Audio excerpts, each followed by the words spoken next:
اور آپ سے التجا کرتا ہوں، گزارش کرتا ہوں کہ جس طرح ہمارے مفتیوں نے، علماء کرام نے فیصلہ لیا اس کو قبول کریے۔ تراویح کی نماز مساجد میں نہیں، اپنے گھر میں ادا کریے، اور جو فرض نماز تو ہم مساجد میں نہیں پڑھ رہے ہیں، گھر میں پڑھ رہے ہیں، اس کو جاری رکھیے۔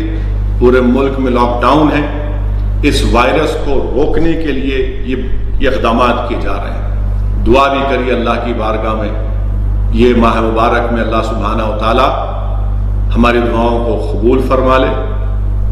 خوب کثرت سے گڑ گڑا کر، رو رو کر ہم اللہ سے دعا کریں گے کہ اللہ سبحانہ و تعالیٰ پورے ملک میں، پورے عالم میں اس وبا کو اللہ اٹھا لے، اس وبا کا خاتمہ کر دے۔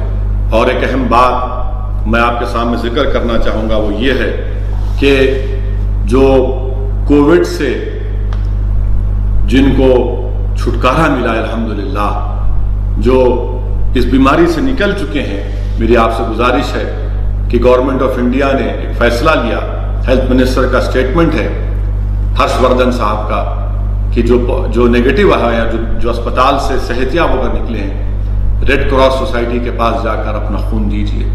خاص طور سے میں ہمارے مسلمان بھائیوں اور بہنوں سے اپیل کر رہا ہوں کہ آپ جائیے، جا کر ریڈ کراس سوسائٹی میں اپنا خون دیجیے۔ پلاسما سے کئی بھارت کے انڈینز کی جان بچ سکتی ہے، شرمائیے مت، جائیے آپ ریڈ کراس سوسائٹی میں۔ اگر آپ کو کوئی دقت پیش آ رہی ہے تو مجھے بتائیے تلنگانہ کے حد تک، میں کوشش کروں گا کہ تلنگانہ میں جہاں کہیں بھی ریڈ کراس سوسائٹی کے بلڈ بینکس ہیں، جو لوگ اس بیماری سے نکلے ہیں ان کو فوراً وہاں پر جا کر اپنا بلڈ دینا چاہیے۔ اور رمضان شروع ہو رہا ہے تو میں تلنگانہ کی گورنمنٹ سے اپیل بھی کروں گا کہ بہت سے مساجد میں اذان کی اجازت نہیں مل رہی، اذان کی اجازت دیجیے تاکہ معلوم ہو سکے کہ روزہ کب شروع ہو رہا ہے، کب روزہ افطار کرنا ہے، کب سحری کا وقت ہے۔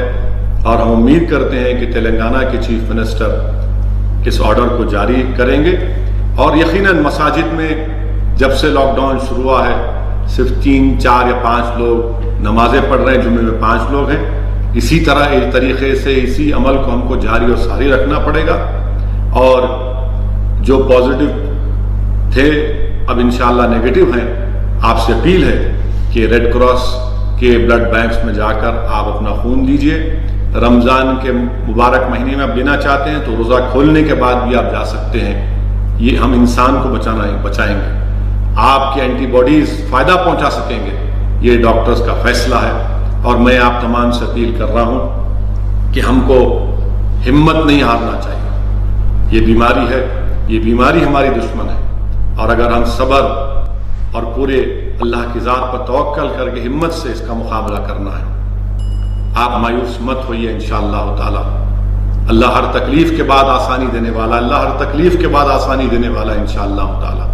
اللہ کی ذات بہت بڑی ہے، ہماری زندگی اور ہماری موت کے فیصلے اللہ سبحانہ و تعالیٰ کے ہاتھ میں ہیں۔ ہم اللہ کی رحمت سے ہرگز مایوس نہیں ہو سکتے، لا تقنطوا من رحمت اللہ، ہم اللہ کی رحمت سے ہرگز مایوس نہیں ہو سکتے، بلکہ ہمت اور اپنے حوصلوں کو بلند رکھیے۔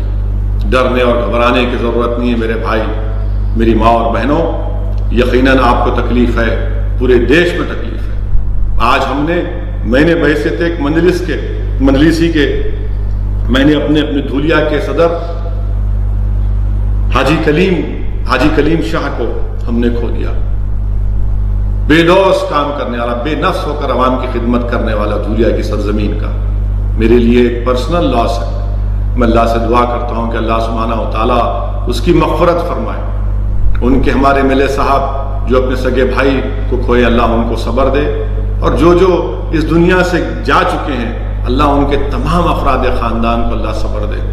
میرے بھائی، میری عزتدار اور ماں اور بہنوں، یہ بیماری کی وجہ سے بہت سے لوگوں کو ہم نے کھویا ہے، اور ہو سکتا ہے کہ مستقبل میں بھی کھوئیں گے، مگر ہم کو صبر کے دامن کو تھام کے رکھنا ہے، ہمت اور حوصلے سے ہم کو کام کرنا ہے، اور مجھے یقین ہے کہ انشاءاللہ تعالی ہم تمام لوگ ایک ہو کر مل کر اس دشمن کا سامنا کریں گے۔ جو لوگ آج ملک کو مسلمانوں کے تعلق سے نفرت کا زہر گھول کر بانٹنے کی کوشش کر رہے ہیں. میں پھر سے ان سے اپیل کر رہا ہوں کہ جب تک یہ وائرس ختم نہیں ہو جاتا آپ اپنے وائرس کو روک سکتے ہیں، اس لیے کہ آپ کے ہاتھ میں، آپ پاور میں ہیں. کیونکہ کووڈ وائرس کو آپ اور ہم نہیں روک سکتے، اس کا مل کر ہی مقابلہ کرنا پڑے گا. دنیا کے 180 ممالک میں اب تک قریب 1,90,000 لوگ مر چکے ہیں پوری دنیا میں. یہ وائرس کسی کا مذہب نہیں دیکھ رہا ہے، یہ وائرس یہ نہیں دیکھ رہا ہے کہ کون تبلیغی ہے کون تبلیغی نہیں ہے. یہ وائرس سب کو اپنی لپیٹ میں لے رہا ہے. اسی لیے ضروری ہے کہ ہم تمام انسان بن کر ایک ہو کر اس وائرس کے خلاف رہیں اور پوری مدد کریں ایک دوسرے کی. اور ساتھ ہی ساتھ یہ میں پھر سے نوجوانوں سے اپیل کر رہا ہوں کہ اپنی ماں اور بہنوں کی عزت کرو، اپنی ماں اور بہنوں کی عزت کرو. نوجوانوں، رمضان تو آئے گا، اپنی رحمتوں کو لے کر آئے گا، مگر یاد رکھو اگر تم نے اپنی ماں اور باپ کی نافرمانی کی تو توبہ کرو. اپنی ماں اور باپ کو فون کرو. اگر تم ان کے ساتھ رہتے تو اپنی ماں کے قریب جا کر اپنے سر کو جھکا کر اپنی اماں سے معافی چاہو. یاد رکھو اللہ کی رحمت اس وقت جوش میں آتی ہے جب ماں تمہارے لیے دعا کرتی ہے. کیا تم نے نہیں دیکھا میرے نوجوانوں کہ بودھن کی کیا نام تھا ہماری بہن کا، رضیہ بیگم کا، جو ایک موٹر سائیکل پر 1400 کلومیٹر کا سفر ایک ماں نے کیا. 2 دن اس نے موٹر سائیکل 2 دن کا سفر کیا 1400 کلومیٹر.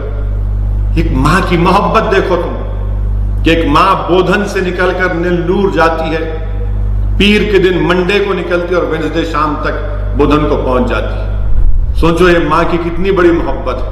اگر تم اپنے ماں باپ کو راضی کر لو گے تو ماہ مبارک میں اللہ کی رحمتیں تم پر گرے گی، ہم پر گرے گی. وقت ہے نوجوانوں، میری ماں اور بہنوں. مجھے آج کسی نے میسیج کیا، مجھے بڑی تکلیف بھی ہوئی اس میسیج کو پڑھ کر. روز میسیجز پڑھتا ہوں، بڑی تکلیف محسوس ہوتی ہے، جذبات میں بھی آ جاتا ہوں.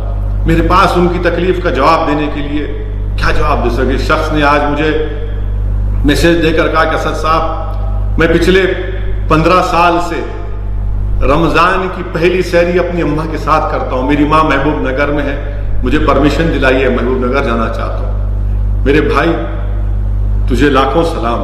اللہ تیری اس محبت کو اللہ اور اس میں بڑھائے. ہم کوشش کریں گے کہ تم کو پرمیشن ملے تاکہ تم محبوب نگر جا کر اپنی ماں کو لا سکو اور تم اپنی ماں کے پاس بیٹھ کر سحری کر سکو. میں نے سوشل ڈسٹینسنگ کو برقرار رکھ کر تم اپنی ماں کے ساتھ سحری کر سکو. بہت سے لوگ جو پھنسے ہوئے ہیں، میں آپ سے معافی چاہتا ہوں. لوگ پوری کوشش کر رہے ہیں کہ آپ کو ٹریول ارینجمنٹس آپ کو ہو. اجمیر شریف خواجہ اجمیری کے آستانے میں حیدرآباد تلنگانہ کے کم سے کم 150-200 لوگ پھنسے ہوئے ہیں، پرمیشن نہیں مل رہا.